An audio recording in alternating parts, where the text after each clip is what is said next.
muuta tämmöistä. Laukausvarma oli, että siinä se oli painestunut vähän ennen sitä, mutta se oli ihan selkeästi niin laukausvarma. Siinä ei tullut mitään ylimääräistä enää lisää siihen. Laukausvarma. Onks nää niitä näyttelyä? Mitä? Ei se katsotaan sua vähän sillain. Onks se kauhean tumman? No, joo. No.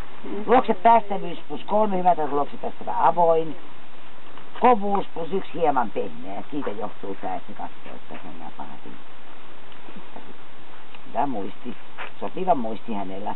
Temperamentti, reaktionopeus, havaintokyky, kyky sopeutua uusiin tilanteisiin, +2 kohtuullisen vilkasvaa. Että pientävyydessä on siinä niin kannanotoissa. Joo, ei ole. Joo. Hermorakenne +1 hieman rauhaton, se on tää normaali laatikko, mihin mahtuu montaa sorttia. Hänellä on ihan hyvä +1 ne hermot. Taisteluhalu -1 pieni, eli siinä oli vähän niinku opittua se leikkimisjuttu, että aina niinku noin se käy siihen kiinni, niin sitten taisteluhalu ei oikein muualla niin paljon näkymisestä, että katsotaan kuitenkin näitä kaikkia muitakin osa-alueita, missä taisteluhalua voisi nähdä. Taisteluhalu on pieni, että sitähän on kuitenkin, se nyt menee vaan pisteissä miinuksen puolelle, -10. Kuitenkin on siellä. Kuitenkin on.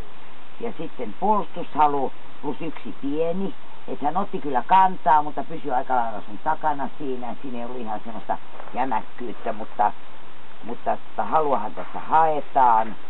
Mutta pienen verran sitä kyllä on saatu. Tiedän mitä sitten on, kun ihan pimeätä on ja äitillä on hätä. Terävyys +1 pieni ilman jäljellä jäävä hyökkäyshalu, että hän ei narahtanut mitenkään, vaan istui siinä ja odotti, että minä menin häntä silittämään, että hän teki selvästi eleen, että älä tule enää ja tietysti sitten lopetetaan. Toimintakyky -1 pieni, eli tämä oli tätä koiran rohkeutta niin suhtautua tuntemattomaan, uskallusta toimia itsenäisesti ja katsotaan vähän miten paljon tarvitsee apuja kelkalle palautumisessa, miten rohkeasti ottaa se vastaan ja sitten pimeässä niin miten paljon tarvitsee apuja ja aikaa ja kaikista näistä molemmista erikoiskokeista plus sitten muista osa-alueista, niin toimintakyky jää kyllä pieneksi.